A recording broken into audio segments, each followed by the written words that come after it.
Okay, so what I'll ask you all to do is while everyone's coming into the Zoom room, if you could jump into chat and say who you are and where you're logging in from today, that would be great, just so we can get a sense of locations and where people are, whether it's sunny where you are or whether it's raining. Always good to know. Fabulous. We have 2 sunny UK so far, and then we have Madrid. And we have greetings for California, 5 a.m. Oh my God, thank you so much for joining us. Sunny Cambridge, we've got Houston, Texas, lovely to see you. Someone in York, Barcelona as well, fantastic. We've got someone from Cyprus, oh, sunny but breezy. I actually say that today in Scotland, it feels like Cyprus. The weather is so good, it's quite amazing. Rotterdam, Finland, Vasa, Finland, Ireland, Sao Paulo, hello. Dublin, lovely to meet you. Just going to let a few more in. Still dark. Another from San Francisco. Wow, it's fabulous to have you dialing in so early. It's still dark. So let's give you a little bit of light in your morning. We've got Ritu from India and hello from Russia. Very nice to see you. All right. So hello from Amsterdam, fabulous. Hello from Spain, Geneva, great. More from Finland, excellent. Welcome to the Agile HR virtual meetup. We have been running this particular series since the start of the coronavirus, and it's been amazing to see the engagement, the connections that are happening that are truly international, as we can see from what people are leaving in Zoom, and also just how much Agile mindset and techniques are really helping people through this crisis. The Agile HR community is set up as a true learning and professional body and network where we're all about helping HR understand what Agile is, why is this happening across the world and in our workplaces, and what does it mean for our people practices. And so we help people know how to take Agile into their own work and run their HR practices using Agile, but we also look at what is our role in building business agility within organizations, and how do we develop teams, develop leaders, and develop the organizational design models that make Agile happen. We run meetups across the world, which are all digital at the moment, and actually I find them so much fun, this format. We do, of course, training and events and lots of coaching and consulting, and if you want to know more, just come and check us out on our website. So before we get into today's topic, we'll just let you know what's coming up next. We have our first Agile Certified Practitioner program going digital and live on the 5th of June. You can still get in if you want. It's basically almost full, but we have a couple of spots left. It's a fantastic program where we actually take what we were doing face-to-face and we've now made it into a true learning experience over a period of 4 sprints.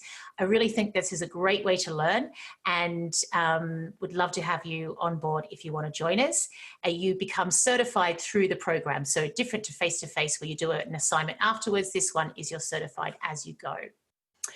Then we have a next meetup, which is on the 10th of June. And this is looking at what's going on with Agile coaches and business partners and how the two worlds are coming together. And could this role actually be one in the future? And we're going to debate that with an Agile coach. And I'm sure we'll have plenty of HR business partners on the line as well. When we look at the topic of Agile HR, we always look from 2 sides. One is, how do we start to embrace the tools, the mindset and the techniques in our own world? So what does this mean for how we do HR? How do we start building the people experience of work? How do we make that sure that's human-centric and user-centric? How do we become more evidence-based? And how do we start to evolve our operating model to take Agile ways of working in? So this is what we call Agile for HR. We'll touch a bit on that today, because actually by using those techniques, you can create a more trusting working environment. We're going to talk a lot, however, probably on the next part of the topic, which is HR for Agile. And this is all about HR's role in building business agility within organizations. So what's the organizational design? How do we develop leaders? And how do we start to scale Agile? And if you're coming from a more traditional model, how do you transform? A key part of this is people practices and what I like to call treating people as adults. So how do we start to build an environment where we can actually allow self-organization and get the best from people because we've set up the right sort of parameters, the right values, the right boundaries in which people can flourish. And this is the topic we're really going to explore today, this idea of trust versus control and how that feeds into Agile. Okay, let's have a look at who is going to be joining us today in the trust versus control discussion. I am going to go over to my co-founder who can say a few words to introduce herself. Hi everyone, awesome for you to be online from all over the world. My name is Riina, I'm sitting in Helsinki, Finland, one of the co-founders of Agile HR Community, and it's been amazing to see what's happening with the community, where we're heading. Agile is becoming a big thing, and it's not just a trendy word, but it's really changing how organizations will start operating, how people are treated, and how HR is changing. So we're all about that, and I'm working a lot with the transformations on the business side as well, with a lot of intriguing things going on right now. Recently, a new HBR article coming out about the C-level agility, which I really recommend that you look into. Amazing, good stuff there. Happy to be online. Excellent. Thank you so much, Riina. Yusuf, could you say a few words about who you are and what you do? Absolutely. Thanks so much for the introduction as well, Riina. So my name is Yusuf. I'm based in sunny Barcelona. I'm hoping that I will also be able to enjoy the sun in a few weeks from now. I am actually an Agile coach. I work for Foster Horses, which is an organization of a network of Agile coaches. We help organizations transform. But at the same time, I also work as the senior business partner lead at Pepsico, covering Europe from our Barcelona offices. And it's really a pleasure being here. So thanks so much for having me. It's great to have you here. And it's fantastic to have the combination of Agile Coach, looking at how you develop this in organizations, and the HR business partner lead. So really great combination for this discussion. Could I ask Kate for you to say a few words about what you do and who you are? Awesome. Thank you for the introduction. So I wear 3 hats. I have my real job, which is with Beyond, and I've been there for 3.5 years. I have built an international team that uses agile ways of working and also embraces the agile mindset, which is within a company that is design and technology, so has very high agile maturity. And we have been able to create some awesome things from sort of flexible working programs, which are built around high trust environments, to learning and development programs which are built using the product mindset and executed with agile ways of working. So some really exciting innovations there. The second piece I do is I do quite a lot of public speaking around the things that I've talked about. And the third one is that when we are in normal situations, I also do some training face-to-face for the Agile HR community, and have done for about a year and a half. So yeah. Fantastic. So yes, Kate normally runs our face-to-face London programs, which we do think we can be up and running in September with those. We'll see how we go. And I'm Natal Dank. I'm the other co-founder of the Agile HR Community, and it's my mission to help my profession modernize and start to meet the challenges of the 21st century and just get back to what we always wanted, which was, what is the human experience of work? How do we make that happen? But how do we link it to business success? And at the community, we're all about bringing those two together. Okay, so we're going to get into our discussion, a little bit of information about the order that we're going to go through. We're going to talk about the concept of trust versus control first. And if you'd like to give us your perspective, please pop that into Zoom chat, which I'll be following and I can share with the wider audience. We're then going to go into our main discussion, and we've got a series of questions that Yusuf and Kate are going to explore, and we could share some really good practical examples with you of what's happening in their world with this topic. While we're having that discussion, please leave your questions that you'd like us to answer in Zoom chat, and I will pick those up and I will start to bring them into the discussion. We've then got 15 minutes at the end to make sure we go through those questions. So as I said, please start leaving your questions in Zoom and we'll pick them up and we'll discuss those. Okay, so trust versus control. If you have a perspective on this topic, please pop it into Zoom chat as we're discussing. For me, this just goes to the heart of what not just Agile, but Agile HR is all about. So if you think about Agile itself, So much of this is about how do you build workplaces that enables self-organization through transparency and ultimately trust. So how do you build great teams where people can just get on with it and deliver value through to that customer? And the Agile mindset is all about these tools and techniques of how we can make that happen. But sitting right there is customer in the heart, and how do we start to deliver value to that customer? And we want to do that in the fastest way we can. So we need to allow people to make their own decisions and respond to that customer. There's a big sort of debate around how do you then make that happen in your organization? What does that look like if you then go into a situation like this, like a crisis, and you need to know where people are, you need to know that they're safe, and you need to basically have a good kind of alignment across the organization on purpose, vision, and delivery. So we're going to start to explore that. I think it's also interesting because if you take it into HR, traditionally we have led with process, we have led with policy. And to the point where sometimes we're seen as the compliance function, the people that tell you what to do, rather than creating an environment where people can be treated as adults, make their own decisions. So what we want to start exploring here as well is, well, how do you innovate within constraints, which is what we call it at the community? How do we make sure we do remain compliant, we meet legislation, but we're actually focusing on the user experience of work, and how do we build that out first, and how do we lead with that? So that's what we want to explore in this topic. I'm going to go over to our key speakers and get their view of the overall topic to begin with. Yusuf, can I start with you? What's your thoughts when we start talking about trust versus control? Absolutely, and thanks a lot for the introduction. I actually absolutely concur with you. I think it is definitely something that is embedded in the Agile mindset, and not something that is easy to achieve. I'm just going to build on what you've said with a couple of things.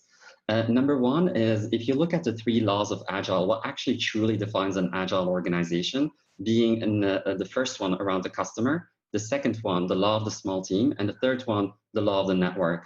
When I think specifically about the law of the small team, this is actually the notion of creating cross-functional teams that are autonomous enough and that can deliver against specific outcomes. And the notion of trust applies very much actually to that cross-functional team. As a leader, you decide the what and the why within an organization, but you give actually autonomy to the team to really actually be able to deliver against the work and decide the how. It doesn't matter actually how they reach those goals, as long as they reach those goals. And it's important to create that environment of trust and autonomy so that they can actually build on they can deliver against the priorities that are set. The other thing that I would say is more from a coaching perspective. There is this very nice quote on trust that I like and that resonates a lot with me, which is around building trust takes a lot of time and effort. Destroying trust is just a moment. When you think about Agile transformations and Agile leadership, it's quite optimistic to think that this change will happen very quickly. It's actually something that happens over a long time, and it needs to be consistent. So people need to see actually that you are consistent with the behaviors. If you think about the code specifically, there are specific behaviors that go with the Agile leadership around transparency and trust. And as long as you're consistent in the long term, you'll be able to build trust with your teams and with your organization. Again, something that is often looked as something that is super easy to build, which is not, because it does take a lot of time and effort. Yes, it's like a lot of things in life. Actually making it happen is a little bit different to just talking about it. But I love the quote. And definitely, I think we can appreciate the quote, even just in our personal lives, of how quickly it is if you can destroy trust. Kate, could you say a few words of what you think trust and control is all about? Yes, absolutely. So I think when we talk about trust, we're really talking about the mindset piece that comes with it. And any transformation or any change that you're going through, you really have to go with the mindset shift first. And we talk about this a lot with Agile. We say that, you really need to get the mindset in place before you try and do anything else. So I really see this as where the trust piece comes in. And if you can get that set up, you will be sort of like 60-70% on your way towards creating something that's going to be really effective and will actually impact meaningful change. So I try and look at things and say, right, okay, we're all, generally speaking, working with adults. We're trying to create enjoyable environments for these people to be their best selves. And when adults learn, they need to understand the why behind what it is that they're being asked to do, and they need to be given principles-based direction rather than micromanagement.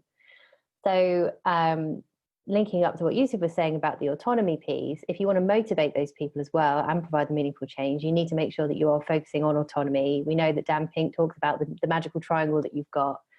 So I think trust really is that starting point, and it's very easy to build up if you do focus on things like principles, and you really focus on explaining to people why they're being asked to do things, because then when you're not there, they'll still do them because they understand the context.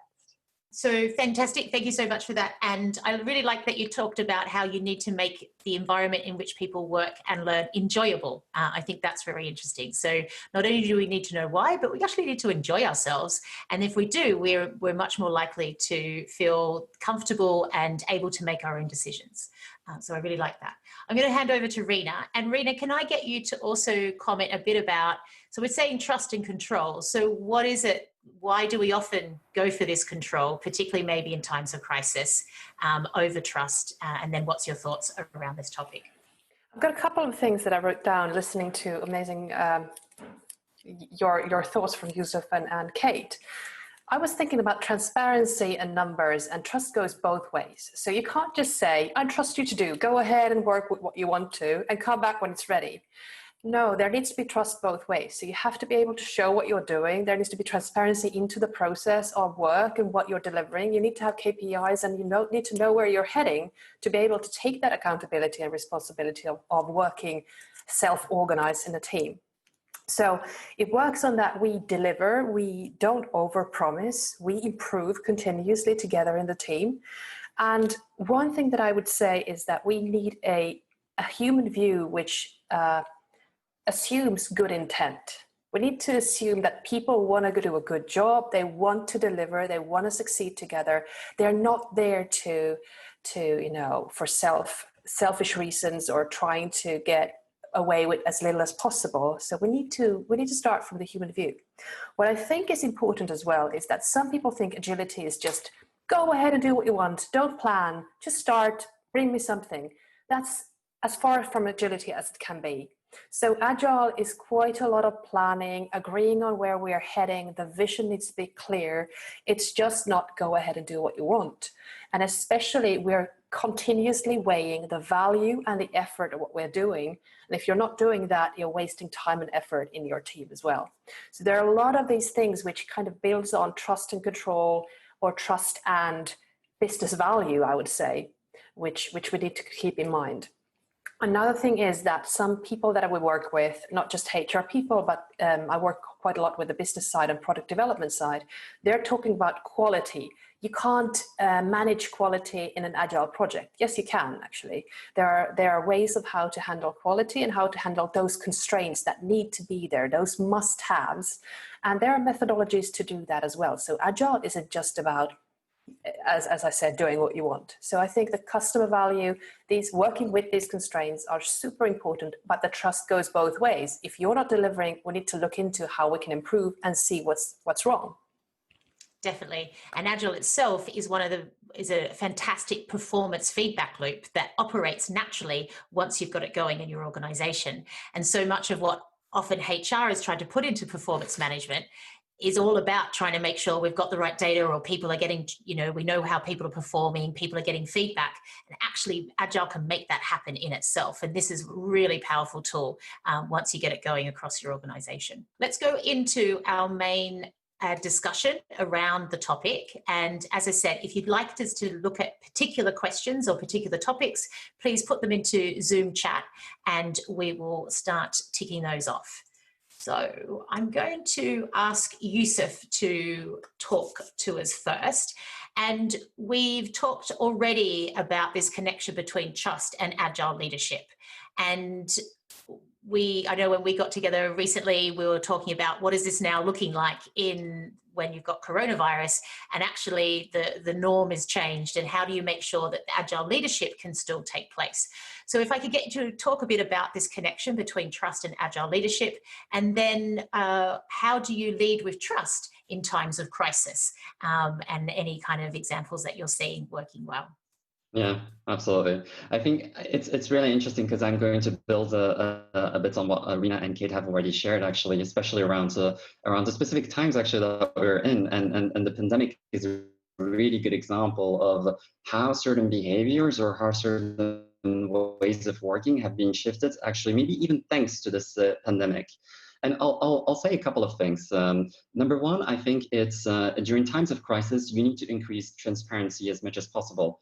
And I'm hoping actually that that transparency stays even after the pandemic. And if I look at certain companies, for example, one company that I know, the way that they have been increasing transparency is that their executive team has been having weekly calls and updates with everybody in the organization. And anybody can actually submit questions anonymously or unanonymously. They can ask and interact directly with the executive team around where we stand today, how we are doing actually financial perspective, but also from a revenue perspective, but also from an NPS perspective. How is it going? What does the business outlook look like? And you create that transparency top down, especially from a leadership. You basically are very open in terms of your current context, but also in terms of your business outlook. And it's also okay actually to say that you don't have the answers to everything, which shows vulnerability from a leadership perspective. A lot of questions come around, what is it going to look like in 3 to 6 months? Well, as a leadership team, you don't have the answers to everything. Sometimes you just have to respond to change over following a plan. And here goes actually one of the major values of agility around making sure that you have the right scenario set up and to be able to respond to that continuous change, because the plans, they don't usually work. And then when it comes to decision making, which is the second thing that I want to highlight, apart from transparency, I think around decision making, we need to make sure that we empower in these kind of situations the teams that are closest to the customer. And again, I think in an agile way of thinking, or even with the outline and agile mindset, ideally in the entire organization, the people closest to the customers are the ones that are making the decisions for the customers. In reality, what you see is in large-scale organizations, there is a lot of bureaucracy. There's a huge approval process for every single thing that you want to do. And that process is actually quite, is killing a lot of motivation, but also allowing you to not respond to change quickly. What I've seen during the coronavirus, again, a company that I know, they have actually empowered the closest markets, the markets to make decisions that are related to the markets. And they have removed a lot of barriers in terms of decision making. In the past, you would have needed to go to a bunch of more people just to get approvals on certain things. Now they're empowering teams actually and trusting them to execute and do the best work for the customers. That allows teams to be much more nimble and fast, but also to respond to change much more quickly. So when I think of leading with trust in time of crisis, so top down, this transparency coming from top, decentralized decision making, and making sure actually that teams are empowered to make decisions that are the closest to the customer. Those are the main ones. Excellent. Thank you so much, Yusuf. And I'm going to come back to that topic a bit because we've got two questions that relate to that. But what I'm going to do is I'm just going to go over to Kate, and because I think the way that you've gone about this in Beyond is a really interesting way of how you can set this up, both from an organizational design perspective and also HR perspective. We talk a lot about this. Trust actually means treating people like adults. And, the famous one of even, I think, GM changed their policy around what do you wear to work to they just change this one whole big page to wear what's appropriate because people can make their own decisions. And I know this is very strong in how you've built your approach at Beyond. So I'd like you to talk us a bit about that and how can you build a workplace based on trust rather than HR policy. So I'm going to take us back to a little bit before the crisis came in. We started to approach policy and procedure through the lens of principles rather than 25-page documents, sort of roughly about 2.5-3 years ago, about the same time that I came across the Agile HR community. And one of the first pieces that we took through this was the Beyond Flexibility program, which was our approach to flexible working. And it is confusingly called Agile Working, which is the idea that you are not constrained to your desk, to a time zone, to a location, that you can work from wherever you want to work, and it's very much about your results that you deliver. And this went through various phases, and it meant that by the time we got to COVID, it was something that we were using internationally across all of our locations. And it layered on top of any legislation that was required, and was flexible enough that we didn't at any point need to pull out the rule book on anyone, which for me was one of the biggest successes from it, because although I work in HR, I don't identify as HR, and one of my least favorite things to do is have to pull out a policy document and make someone read it and sign it. I feel like that's a failure. So one of the ways I could tell that we had been successful with the flexible working approach was that in the UK, we hadn't had to have a single contractual flexible request come through, because what we had in place worked for all of our people. And we had people that were from part-time all the way up to kind of working at 4 a.m. because it worked around the fact they just come off maternity leave. So we had some really exciting cases of it being successful. And this is a really good example of building something that helps to treat people like adults. It's helped us build a culture where people feel that they are really empowered.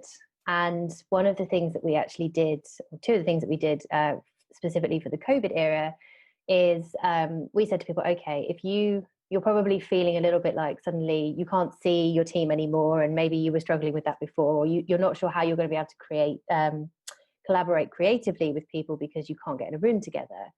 So rather than tell you you're wrong, let's talk about why you feel the way you feel.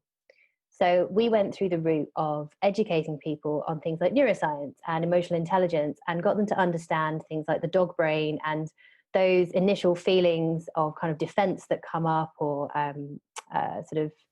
anxiety that they feel when something doesn't quite go right, that it was very natural to feel that and what they could do about it. So we went through the route of education, partly, again, as we said before, because when you're teaching adults about things, they need to understand the why that sits behind it, and they need to feel like you are speaking to them sort of peer to peer.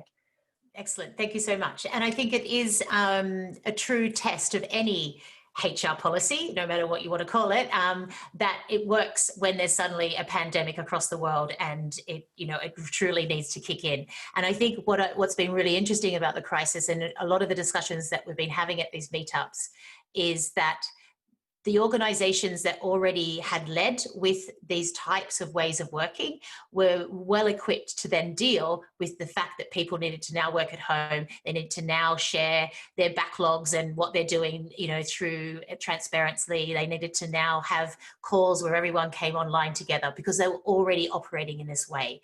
So it was quite relatively easy to then make that shift. We've had two questions that come into, and they kind of relate to this. So would anyone like to add just any other examples they've seen of how people can maintain this leadership of trust in this remote environment? So would anyone like to, out of our speakers, offer any examples of what they've seen? I could offer one practical tip is kind of leading on from what Kate said, is to actually have a conversation about that, to bring the team and the manager together and talk about that online, have a facilitator helping them, talk about the trust, what the manager needs to feel that they still have, everything's going well, that they need to see what's going on. If you've got a problem, I need to trust that you actually call me up and ask me for help. I can't call every 15 people every day to see how you're doing. All of that things. So actually discuss and make those team commitments and guidelines and principles of how that team wants to work to make it work well. I think that's important to make it very explicit, because when we're working from home, if it's not explicit, it builds on assumptions, and that's not really good. It's a different type of working agreement, and they're even as simple as basic as what times are we all online and what times aren't we. And it's okay if I don't see you online in those times, because you might have kids, you might have elderly, you're doing other things, but this is the time when we're all available, and therefore I know that you're committed.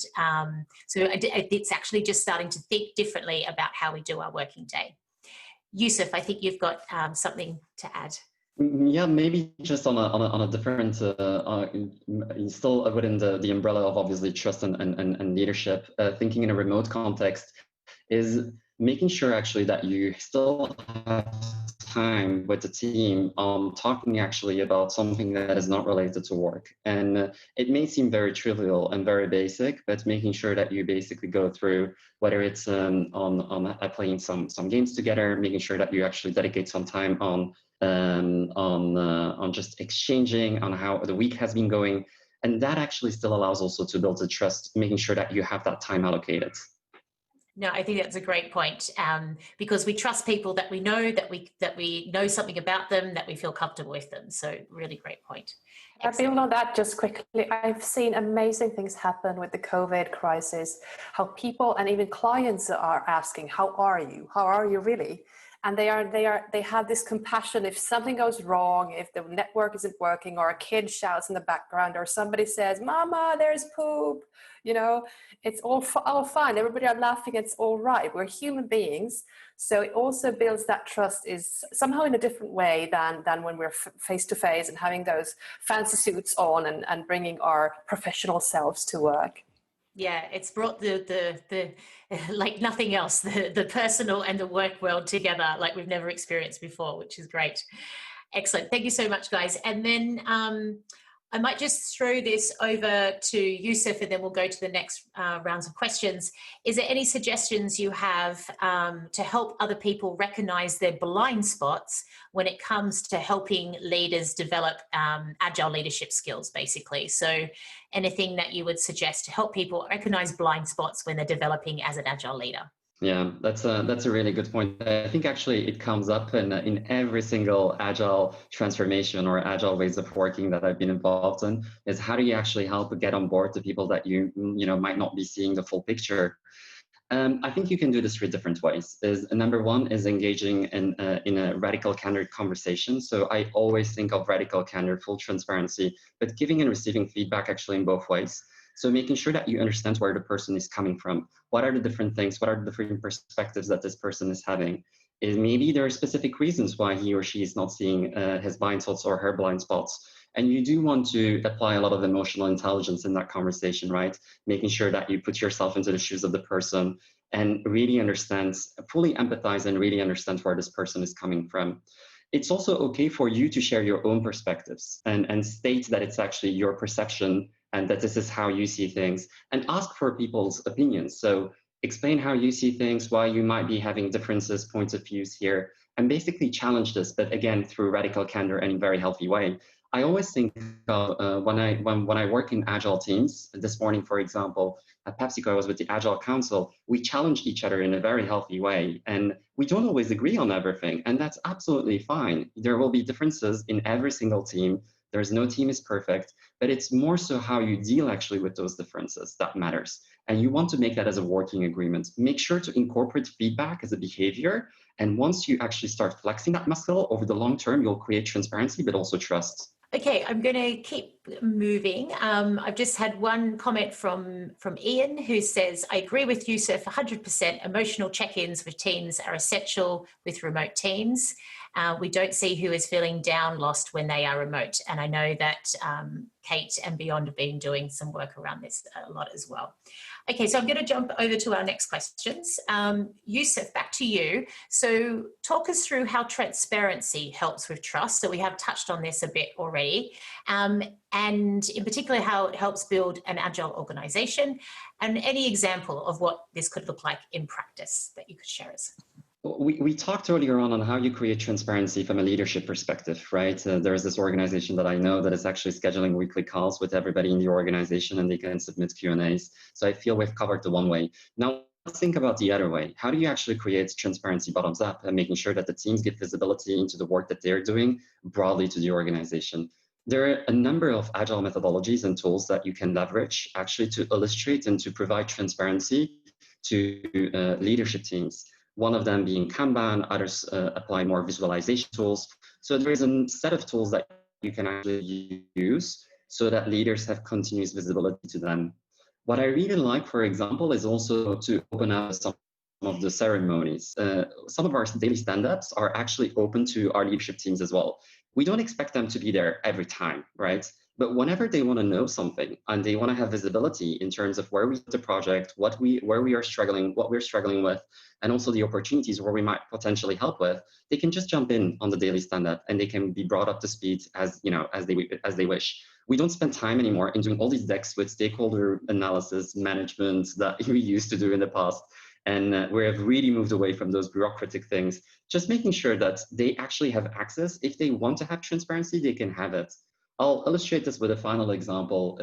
There is a leader with whom I used to work. He used to do a lot of Gemba walks. Gemba walks is a terminology that comes from lean manufacturing. It's basically actually going through different stages, going through different spaces within an office or a plant, and literally seeing a visualization boards and actually participating to stand-ups or watching Kanban boards, so that you're up to speed basically just by talking to people, but also by exchanging with people. I really like that notion, and I think we can apply this throughout the organization. If you actually want to give visibility to your leadership teams, feel free about leveraging visualizations tools so that it captures everything that your team has been doing. Everybody has visibility on it. They can still jump in and actually they can provide their thoughts, input, etc.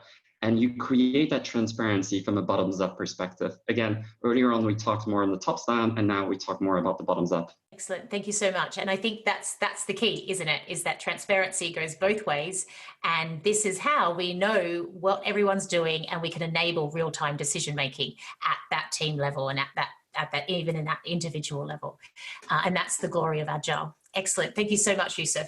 I'm going to jump over to our next question and ask Kate, and this touches a little bit again on some of the questions that have come in. So sort of held off with your answers. But so much about this is role modeling trust. And I think particularly in times of crisis, this is just so crucial. Can you share a few examples, Kate, of how leaders at Beyond have role model trust during the crisis? Yes, absolutely. So this, I think, comes through on a few different levels. There's someone called Charlie, who is one of the managing partners at Beyond, and he has really taken it upon himself to show people that it's okay to take some time out, and that we're really not concerned with where you are during the day, that your well-being and your sort of looking after your kids and doing all the homeschooling, all the rest of it is really important. And the way that he's demonstrating that to people is, first of all, we put in the golden hour, which is the 2-hour slot in the middle of the day, where we say to people, this is deep work, or this is time to go and spend with your kids or your lunch or whatever. You don't need to tell us what you're doing with it, but don't book any meetings in. Like, don't speak to anyone, just go away and do something else. And it's been a really powerful message to people, because, people can feel like they need to check in and they need to be visible. They've got to have that green light on Slack, and you really don't. And one of the most powerful ways that you can show that to people is by saying, actually, you know what, we're going to tell you to take this time out.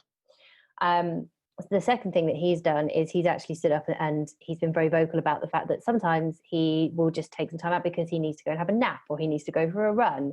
And he's being very authentic about it. And, no one's going to question whether or not Charlie's doing his job. Clearly he's doing his job.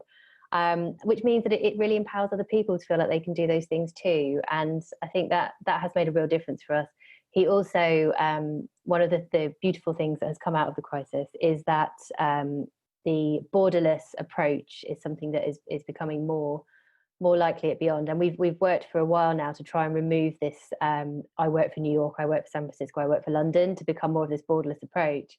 And he's actually called out his own bias in front of people on a call and said, I won some work. I thought it was going to be my work in London. Someone called me out on it and challenged me. And I thought, no, this is something that I've won for London. And then I realized that actually we're borderless now. So I want to embrace this. And, I really miss all of you. And he really spoke from the heart and showed people that it was okay to make mistakes. And it was good to talk about them. And also that it really didn't matter where you were or what time zone you were in. We were all one team. Excellent. I like that. We've got a round of applause. I like the concept of borderless. And I also think that what's interesting, and I know this has been a big topic at Beyond, and maybe you could just say a few words on it, Kate, is that part of building this trusting workplace is that we all feel like we can belong and that it is inclusive. Do you want to say a few words of sort of the importance of this kind of inclusive approach when it comes to building a trusting workplace? Yeah, absolutely. So we have this audacious goal that we want to create a place of belonging for every person. And that's a dynamic goal. We'll never get there, but it's knowing that we're working towards it. And simple things that feed into this are things like basic meeting management and making sure that you facilitate sessions properly, that you embrace different people's ways of working, and is very much the reason why we have this principles-led approach, because we want to create something that is varied enough to be inclusive for everyone. So that can manifest a number of different ways. You have your principles-based, but you also have kind of like your pick and mix approach to different things, because being inclusive tends to mean that you have to have a number of different streams in order for people to feel they've got their space that they belong in. But the behavior that overlays that is making people feel like it's okay to be different and to find the space that they feel they fit in. And that is really important when you're virtual, because they really hone in on what they see on the video chat. They see the list of people that they've got on there. The kindness piece that Rena and Yusuf were talking about before is so key, because you need to make sure that you are role modeling that behavior to them. And, you know, if someone's got their camera off on a call and they've had it all week, yes, we do want to check in on them, but you don't want to call them out on the call and be like, oh, are you playing your PlayStation while you're supposed to be on this call? It's like, you've got to make sure that you are doing it in a really considerate way. It's interesting because there's been lots of articles, of course, about how just working in this new, very digital way is quite exhausting as well, because we are so, you can't relax, because every minute seems to be, oh, are they silent because something's gone wrong with digitally, or they're not liking me, or so you're constantly always on the go. And our everything from catching up with our family and friends through to having a work meeting is now in this format. And so the intensity is really, really different. And I think we can sometimes underestimate the impact that has on us. Yeah. So we had a new senior exec join recently. And when we did the golden hour, it was really interesting, because they were like, well, the golden hour should be 1 hour because that is their lunch break. And we were like, no, we're high trust. It's a 2-hour gap, because it's not about giving them a dedicated lunch break. It's about giving them space to go off and do whatever they need to do. And we have to encourage that. So it was like an interesting kind of educational journey for this new person, part of their onboarding. We were like, no, we're not that prescriptive. Excellent. I love it. Great. So I'm going to close out a couple of questions that have come in, and then we will potentially have time to talk about our final part of the topic. One question that came in was just sort of revisiting what Yusuf was talking about, which was visualization tools. And to be honest, Agile's got a lot of them, and but sitting at the heart is how you manage your work. So this is generally something that's called a Kanban board, or perhaps a Scrum board, where you actually have your backlog, prioritized backlog up, ideally on the wall, but also, of course, digital. And then you're looking at how you're moving your work through a flow. And the basic one is, of course, to do, doing, done. And the glory of something like Kanban is looking at how do you actually manage work in progress. So this is all about being in a team, deciding what you're focusing on, why you're focusing on it, what's your capacity, how can you get this done, and if something's blocked, how do you deal with this? And so it's just such a powerful way of working. And I've seen this revolutionize not all kinds of business teams, not just HR, but very much HR, because we've traditionally been not so great in that space. Then we had a question which was about training, learning workshops to help you build trust. And of course, I'm going to say the Agile HR community is a great place to come, particularly if you're a HR professional. And I'm also going to throw over to Rena to say a few words about anything that she would add in this space, also what works with leadership teams. We had Yusuf mention Radical Candor earlier, which is a great kind of framework and also kind of tool to use. Rena, anything else you would throw into this question? Yes, so what I'm seeing when I work with leadership teams quite a lot is that they haven't really clarified the vision and goal for clearly. So, and if they have prioritized the portfolio of work together, so which projects are prioritized, which items or products are we really going to focus on, where do we invest the capacity on? If they're clear on that, we can establish quite good metrics and KPIs to continuously see where these things are moving, so that we can have a transparency with metrics all the way up to the executive team. If that is missing, we're kind of driving blind and need to work quite a lot with communication and making people feel engaged and making sure they understand the vision. If we don't have any metrics, it's a bit tough. So that's what we're setting up quite soon. The other thing is, sometimes when things are not going as we want to, I don't want people to think that Agile is just about holding hands and trusting each other. Of course, we have performance problems in Agile as well. We've got people who are not performing well. We've got teams who are not performing well. We've got failures. So how are we dealing with these? First of all, we need to start looking into a failure from the perspective that it's not an individual always. It usually is a systemic thing that leads to people not being able to perform, or teams are kind of hitting walls which are organizational or systemic. And if we start looking at those, we start working with the executive teams with something called the impediment boards, which means that actually, Scrum and Agile makes the pitfalls of an organization very visible.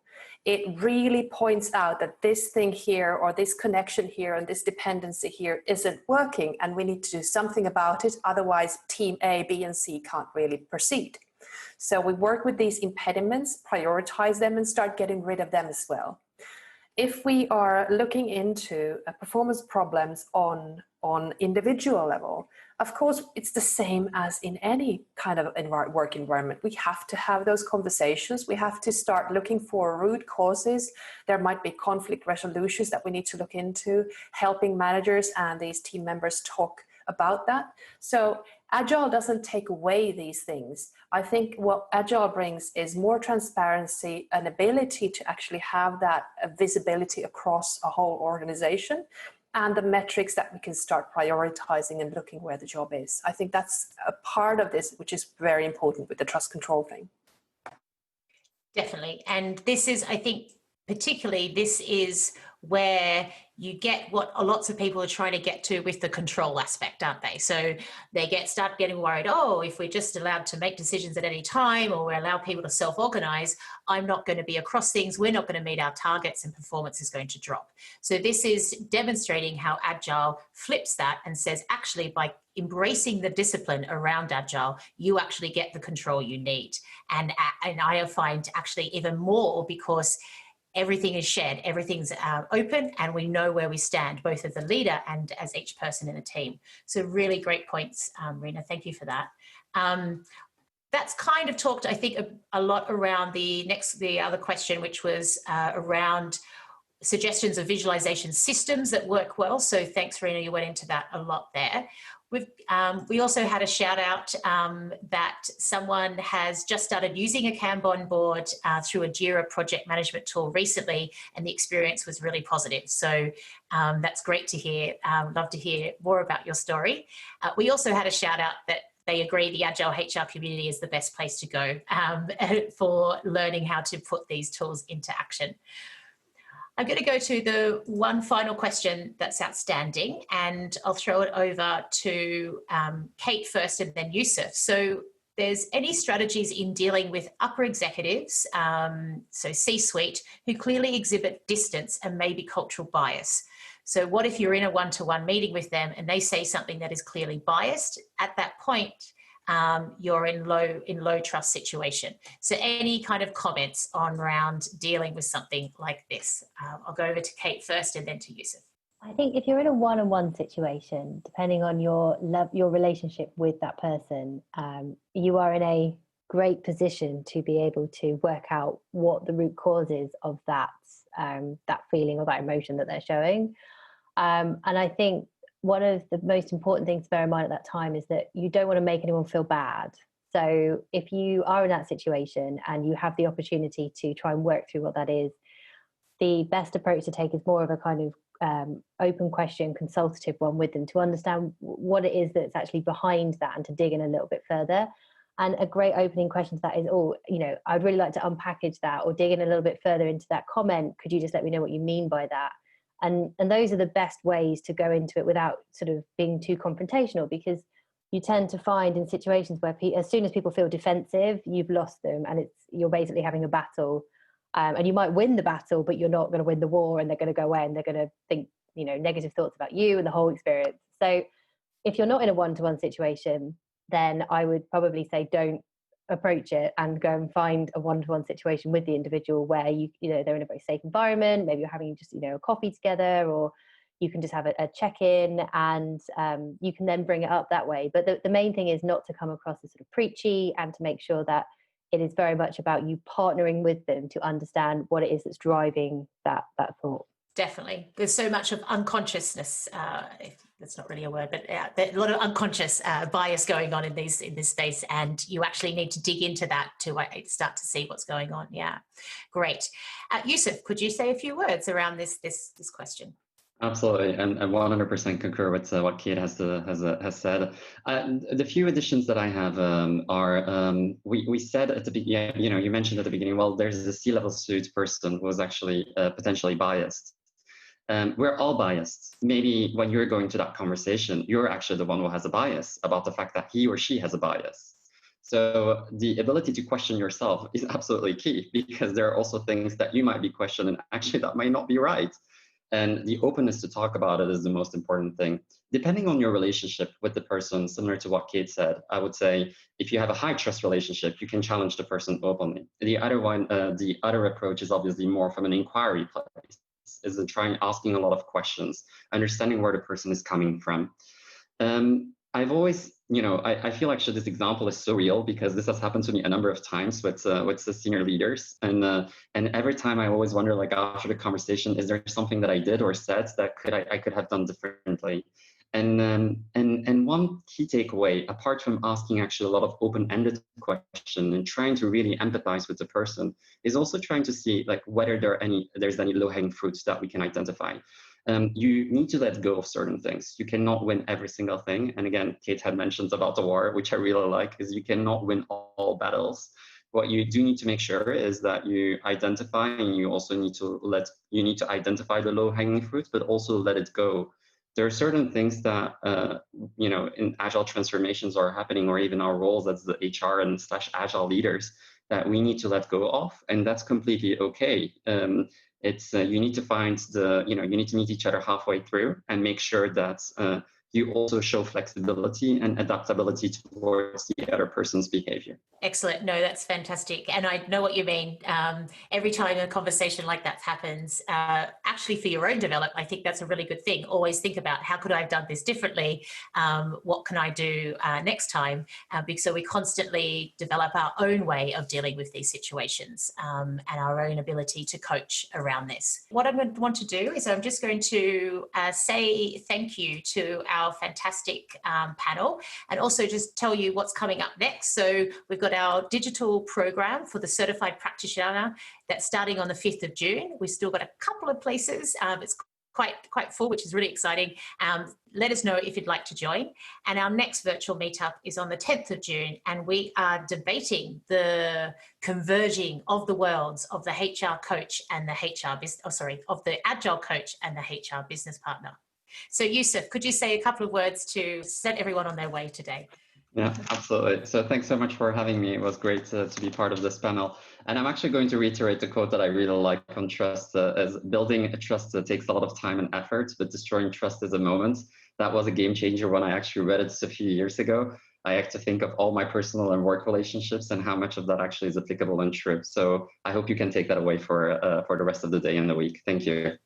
Over to Kate. What could you say a few words? Yeah, and same as Yusuf, thank you so much for inviting me along. I really enjoyed it. So I would say my parting comment is, if you are in the position where you want to approach HR from a more of a high trust angle, start to look at principles-led approaches to things. And this is really important, certainly in kind of the environment we're in at the moment, because we're looking for outputs that work. And a big part of the agile mindset is focusing on the output piece rather than, reams and reams of documentation.